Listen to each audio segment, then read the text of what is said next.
It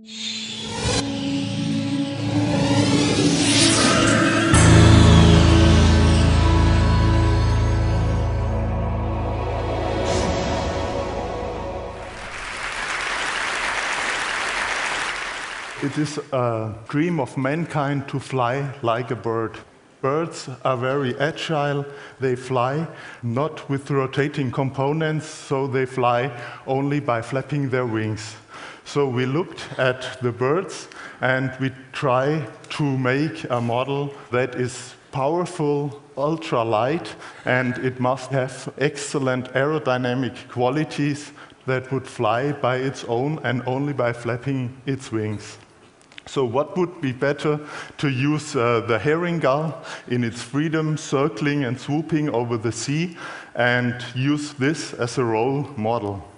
So we bring a team together. There are generalists and also specialists in the field of aerodynamics, in the field of building gliders, and the task was to build an ultralight indoor flying model that is able to fly over your heads, so be careful later on.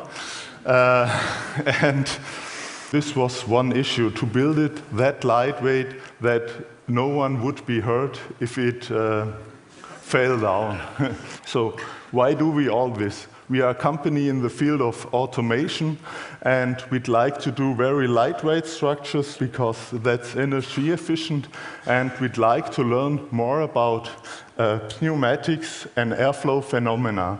So I now would like to take your seatbelts on and you put your hats off. So maybe we try it once to fly SmartBird. Thank you.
So we can now look at the SmartBird.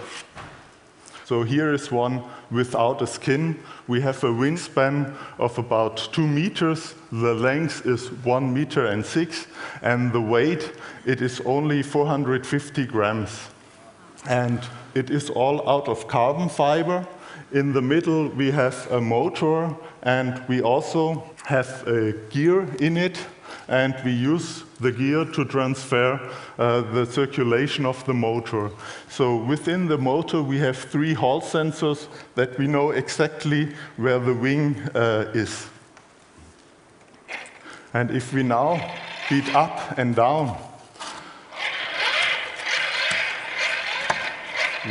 we have the possibility to fly like a bird. So if you go down, you have the large area of propulsion, and if you go up, the wings are not that large, and it is easier to get up. So the next thing we did, or the challenges we did, was to coordinate this movement. We have to turn it, go up and go down. We have a split wing. With the split wing, we get the lift at the upper wing, and we get the propulsion at the lower wing. Also, we see how we measure the aerodynamic efficiency. We had knowledge about the electromechanical efficiency, and then we can calculate the aerodynamic efficiency. So therefore, it rises up from passive torsion to active torsion from 30% up to 80%. Next thing we have to do, we have to control and regulate the whole structure.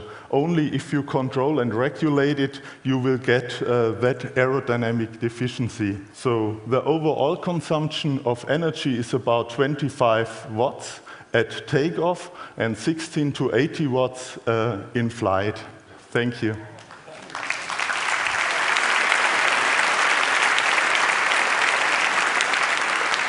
Marcos, I think that we should fly it once more. Yeah, sure. Okay.